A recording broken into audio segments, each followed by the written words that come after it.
Kalian yang mengaku paling NU, pembela keyakinan kiai-kiai Nusantara, mana suaramu saat akidah diobok-obok, diobrak-abrik oleh mereka? Assalamualaikum warahmatullahi wabarakatuh. Alhamdulillah, wassalatu wassalamu ala rasulillah wa ala alihi wa sahbihi wa mawala amma ba'du.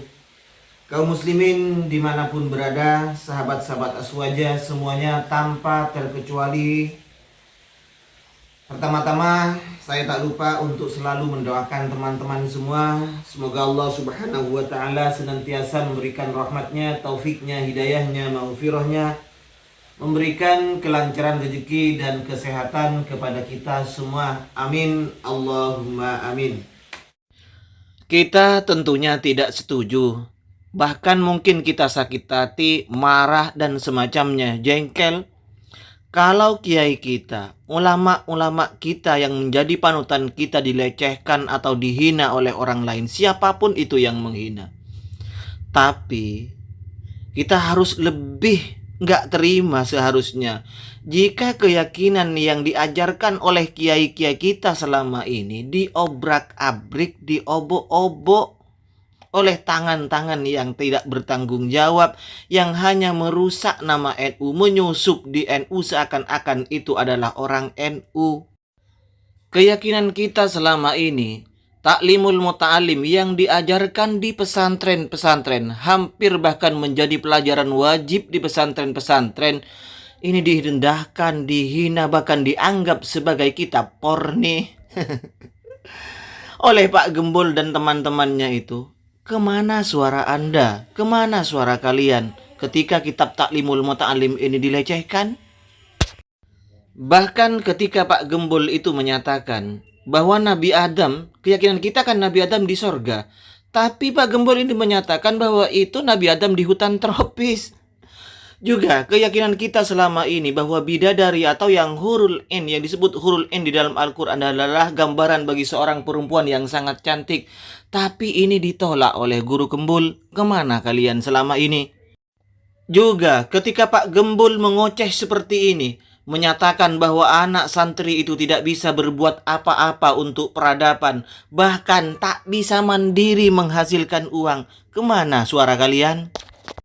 Bahkan seperti pernyataan berikut ini dari Kiai Nur Ihya yang menyatakan semua agama itu benar, yang menyatakan bahwa sorga neraka itu di dunia ini saja. Kemana suara kalian untuk mempertahankan keyakinan dan akidah yang ditanamkan di pesantren-pesantren oleh kiai-kiai kita ini? Kemana suara kalian?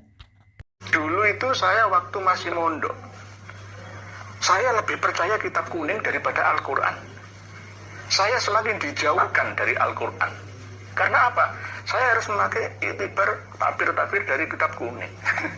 Padahal Al-Quran itu ada yang mukamat, ada yang mustabiyat. Oke, kalau mustabiyat ya kita perlu tafsirnya. Kalau mukamat kan sudah jelas. Gitu loh. Kenapa harus dibikin tidak jelas? Kiai-kiai kita menanamkan kepercayaan kepada kita bahwa agama yang diterima di sisi Allah Subhanahu wa Ta'ala hanyalah Islam. Tetapi akidah ini diobrak-abrik, dirobohkan oleh Kiai Nur Ihya yang menyatakan bahwa semua agama ini adalah benar dengan landasan ayat innal ladzina amanu wal ladzina hadu wan nasara was-sabiina man amana billah wal yaumil akhir, dan menyatakan ayat ini tidak pernah dinusah katanya. Yang lebih menyakitkan, bahkan ketika Pak Nur Ihya ini menyatakan bahwa kitab kuning hanyalah menjauhkan dirinya dari Al-Quran. Na'udzubillah. Kemana kalian ini selama ini? Kok tidak ada yang merosting, tidak ada yang membela untuk mengecam sedikitnya Anda itu menolak keyakinan dari Pak Kiai Nur Ihya ini? Kemana kalian? Bahkan dengan seenaknya Pak Nur Ihya ini menyatakan bahwa ayat innal ladzina amanu wal ladzina hadu itu adalah ayat yang sudah muhkamat, tidak usah ditafsiri. Padahal kalau kita lihat di tafsirnya, di ini adalah tafsir Ibnu Katsir ya. Tafsirannya di sini ternyata ayat tersebut untuk orang sebelum turunnya Nabi besar Muhammad sallallahu alaihi wasallam. Nah, untuk meyakinkan keyakinannya, untuk mengobrak-abrik keyakinan ulama-ulama NU yang ditanamkan ke santri-santrinya dan jamaah Nahdliyin selama ini, Pak Kiai Nur Ihya berusaha seperti itu, bahwa kitab kuning itu adalah menjauhkan dari Al-Quran. Kalian ini diam. Oke, kita lihat sekarang penjelasan di dalam tafsir Ibnu Katsir yang mengutip pernyataannya Ibnu Abbas tentang innal ladzina amanu, orang-orang yang beriman, walladzina hadu, dan orang Yahudi, Nasrani, Sabiin, yang penting man amana billah wal yaumil akhir, beriman kepada Allah dan hari akhir.